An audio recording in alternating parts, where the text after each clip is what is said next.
বন্ধুরা দেখো, স্ট্রোক হলে কি কষ্ট, আর আমরাও আমার বাবার জন্য আমরাও কষ্ট পাচ্ছি।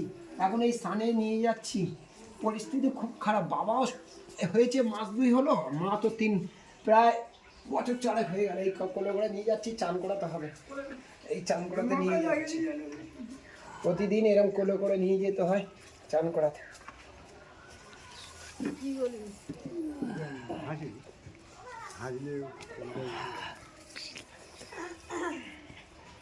এই একজনকে নিয়ে যাচ্ছি, আর একটু পরে আবার আর একজনকে নিতে হবে।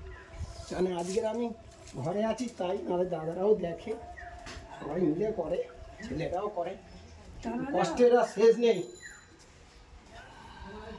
এই যে বাবা বলছে, কথা বলতে পারে, বাকি আর কিছু নেই, সব পড়ে গেছে সাইডগুলো। বসো, আস্তে আস্তে বসো, গামছাটা নিয়ে আসো।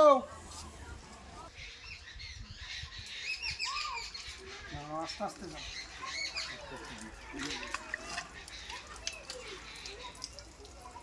ঠিকঠাক করে খুব জট করে ঘষে দাও। হ্যাঁ আমি ধরছি। হ্যাঁ, কারণ ওইটা আবার দিতে পারো, এইটা খুলে দাও না। খুলতে হবে নি, দাঁড়াও, বাইরে এইটার ব্যাপার, এইটার ভিডিও করে দিলাম।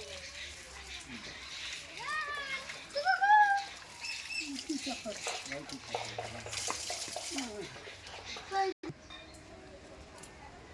দাঁড়াও দাঁড়াও, তুলি আবার বাবা।